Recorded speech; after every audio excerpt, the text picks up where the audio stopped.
Quiet quitting, a weirdly new phenomena that seems to be gripping not only this country, but arguably possibly many other companies and countries around the world.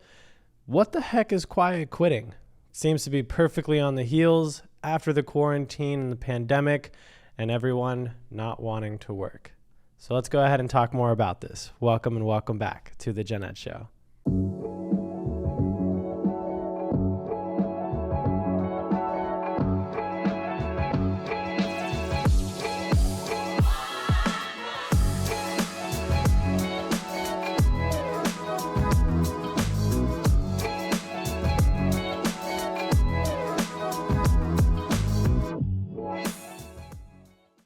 All right, so on this episode, we're going to be talking about quiet quitting and what the heck is this? I started hearing about this a couple months ago. It seemed like it was just starting to get all over the news channels and this, in my opinion, wave of propaganda saying that people aren't doing their jobs, that people don't want to work. So if you haven't heard about quiet quitting before, the way it has been explained to society thus far is quiet quitting is when an employee, instead of quitting their job, just does less work. When you continue reading into it, though, when this idea of quiet quitting gets described, it's not them not doing their job, it's them doing just their job. And they're not going above and beyond putting in the extra 20 to, however many hours after work. They're just doing their job, what they get paid for, the expectations that were given to them. They finish, they go home. And that's quiet quitting. If you're sitting there just like I am, you might be confused like, wait, so what's the problem? Exactly. There isn't a real problem, but these large corporations, the government, and whatever other large bodies are concerned about this don't like to hear that people are doing exactly what they are expected and not working way more. So I want to give an easy example of where did this idea come from? Go to work and continue to do even more work after you finish, right? If you're expected to work 40, 50 hours, but then somehow you get pushed into working 60, 70 hours, how did that happen? Why were you okay with that? And if you're sitting there saying, I wasn't okay with it, that's just what they made me do, I had to do it. Okay, well then here is what I would say is the programming that has been done years beforehand to bring us to the point we are. Think about school. We go to school for 7, 8, 9 hours a day while you're a child until you're 18. And then if you go to college, however much time you spend in school there. College is a little bit different, but everything before that, go to school and hey, here's your homework. I know you just spent 8 hours sitting here learning stuff and probably, hopefully working on stuff. Now we want you to go home and do more work. Put on an extra 2, 3, 4 hours after school. Does it sound familiar? It's because it is. It's just a system from the very beginning trying to get everyone on the same page of being a worker bee. The Industrial Revolution is really the birthplace of the education system and much of the culture that we get to have nowadays, where you're expected to go to work for 8 hours, just like school, and still somehow expected to take work home and do home work. Fuck that. That's insane. That defeats the point of going to school at all, because what the heck are you doing those 8 hours? And then similarly, why even work those 8 hours if the expectation is actually to do 10 or 12? Why wasn't that outlined before? And if it has, then this is all moot. But if it hasn't, let's talk more about this. Because quiet quitting, where did this really come from? And especially, why would someone actually quit? What I've learned so far in management has been the expectations must equal the reality. For example, if I were to hire you for a 40-hour work week job, then that would be the expectation. And then whatever the position that I hire you for, that would be the expectation, your job responsibilities. And then you get paid however much that we agree to, and you decide to start working here. So then from there, if I start actually changing the type of workload that I give you and that I'm actually expecting you to work 50 hours or 60 hours, right? The amount of work that I'm giving you and the deadlines in which I'm giving them to you are not meeting the expectations, and the expectations are no longer equaling the reality, I'm sure you and I would probably feel the same way. Because as a manager, I can feel or sense when someone isn't in the right headspace or feeling good about the work that they're doing. It's in the way that they respond to everything, from their body language to their tone to even the words that they say. And that I have always seen to be when the expectations I laid out are not becoming the reality they're experiencing. So one of the things that always helped me have tremendous retention for the employees, and then even on a client fulfillment side, comes through, hey, this is what you can definitely expect, and making sure it is fully congruent with the reality that they actually experience. And so that's important as an employee. I remember when I used to be an employee, one of my old bosses, he had a very bad habit of, and thankfully I was very good at what I do, giving me responsibilities. Hey, I expect you to work this many hours. Here's your pay. These are your responsibilities. And then when I actually start doing it, it's way more time, way more effort than was actually expected. He downplayed the crap out of the amount of workload that was expected. And then from there, our meetings, our conversations have no bearing upon the expectations he was laying out for the job and my responsibilities. Our entire conversations were always on the vision for him, the vision for the company, which is all fine and dandy. I'm all here for it. That's why I work here. But I hope we're not confusing your vision for my expectations, my job responsibilities, because you're not paying me for your vision. You're paying me for this specific job. And when a manager, a boss, an employer begins to give you expectations that are not equal to the reality, I can only imagine how motivated you are actually going to be and feel to continue to chase that or do those responsibilities. And you spread that out over a long period of time. This is not only where you get burnout, but then where it's not such quiet quitting. But instead of people quitting because they don't want to have to go through the hassle of finding a new job and getting all situated and yada, yada, yada, they just quietly quit. But again, they're not quitting. And that's the propaganda. No one's quitting. They're just not doing all of the extra shit that these employees are expecting out of them for the same meager pay. Because let's talk about just the history of work and the history of a employer or worker's identity within the workforce and in the job market and in society. So if we take this back, as I had mentioned a little bit ago, with the Industrial Revolution and the advent of the education system, around there and then moving on past there over the past 75 or so years in the past from today, we had the beginning of the liberal world order. And so this is also when we start to see a big push into the Middle East, and with that, the petrodollar. Because when you look at America and you look at the power, you look at the wealth that America has, it's a question as to how much of it is genuinely the wealth it has created. Don't get me wrong. America did a great job of creating a lot of awesome things, as we know today. But the problem is the power behind those goods and the government and the dollar more specifically.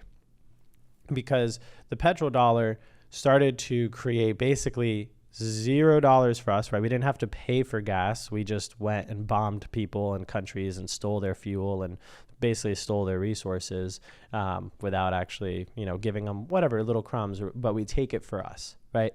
And so then from there, we have the petrodollar. We print this money, we spread it around the world so we become this global reserve currency, and then from this create a supply and demand over the US dollar to give it the weight. And then as the GDP continues to grow, wonderful. So bringing this back to the work aspect though, when you had back in the day, especially during, the 1900s, when Americans especially had a very nationalistic identity. There's a lot more national pride and I'm an American and World War I, World War II, right? There's so much more built behind the country and the citizen that you are. And that's what motivated and fueled a lot of the work that people did. So money wasn't as big of a deal back then. This is also a very majorly different time in history, because material goods were nowhere near to the quality and caliber that they are today. So standard of living, or better said, quality of life, the things that we can have at our immediate disposal is just dramatically increased. Now, we bring this up a little bit further to the current present day, and there was this big shift in societal identity, in the individual's identity, from a nationalistic, America, America, America, or my country, my country, my country, to me, my job, my business, my earnings, my income. Somewhere around the 70s, you start to see this big shift, and this is where people no longer care about the amount of work you may do for America. They're caring about how much work are you doing for yourself? How much money are you earning for yourself? What's your income like? What's your status in your company, your corporation, your benefits, right? This idea of being a wealthy employee or employer or business owner, whatever the case scenario. So then you had this shift, and now we're starting to see an even bigger shift away from the work, hustle culture to, I want to make sure I'm making my money, but I want to make sure that I have my personal free time. And however exactly it manifests in an individual person, but there's not so much of an identity fix upon the nation. There's not so much of an identity fix upon the job title or the accolades or the pieces of paper as much anymore nowadays. Now it seems like people just want to work somewhere with people that they enjoy, making good money and not being overworked, so that they can go home and still have energy for the other things that they care about, the people that they care about, and the money to be able to pursue those passions. You may be a little bit different, but I come to believe that not everyone has these tremendously overly audacious, ambitious goals. Not everyone wants to be a multimillionaire, billionaire. That's okay. And so with that, if that's true, they should at least be able to, assuming they're willing to put in the work, right? This isn't a charity. These aren't handouts. But assuming they're willing to put in the work, with that should deserve to be able to live the life that they want to be able to live without having to literally kill themselves over the type of work. Similarly, if you're sitting there agreeing with the past statement I made, again, this isn't a charity. You still have to work for it. And especially if you are listening to this and you are not working the type of job that allows you to have a six-figure or multi-six-figure earnings, or however much you would want to be earning, maybe not a millionaire, right? You don't want to perhaps go through all the responsibilities to do that, but you still want to be able to earn a larger amount. Dude, you have to go out and get a high-quality skill, something that makes you more irreplaceable, something that differentiates you and makes you unique in the job market, because a high-quality skill, you'd be surprised, is a lot more dime by the dozen. So you want to stand out, and quiet quitting is only going to really come from those that are in jobs that they likely don't really care for, one, to begin with, and two, are in a highly competitive type of job where the company clearly doesn't care much and can continue to just expect absurd amounts. So you can quietly quit, and they may hold on to you until they don't, or until both of you are just so irritated, or you are so irritated and maybe you want to quit, or whatever the case scenario may be. But quiet quitting, this isn't something that is a new phenomena where it's like some horrible thing or people are like stealing from their companies that they work for. I don't think that's true at all. I think people are just doing exactly what's expected of them. And now these large corporations are like, what the heck? Because if you also try and look back through time, pay attention to inflation, pay attention to the purchasing power that the dollars still have, and especially have lost over the course of time. I remember being a child and candy was like maybe $1. Now a pack of gum is like $3. It's just dumb. It's ridiculous, and so the purchasing power has dramatically changed. Heck, just since at the time of this recording, 2 years ago, everything has doubled in price. I mean, I remember living in Hawaii and I was paying import prices for groceries and everything because it's a small little island. And then I remember when I had left Hawaii and I came to Georgia, it seemed like all of the prices followed me. It didn't change because all of the inflation and the price increases and everything managed to literally follow me as I moved from one of the most expensive places to a far less expensive place, because it's just wild. And what's crazier is that employee production has actually risen every single year for decades. But how much has wage increased? And now this is where you might be sitting there and like, okay, so here's the next point. What's going on, Eddie? Well, I think that minimum wage is not necessarily a good tool because it is useful for the large corporations. But similarly, I do think that, especially as a business owner, our people need to be paid well, and with that motivated through the proper incentives, not just, hey, here's a vision, go build my asset. That's not fair either, but that's the point of a job market. The point of a job market is that if you're an employee, you can go out there and hunt or fight for higher quality, better paying jobs, better paying positions.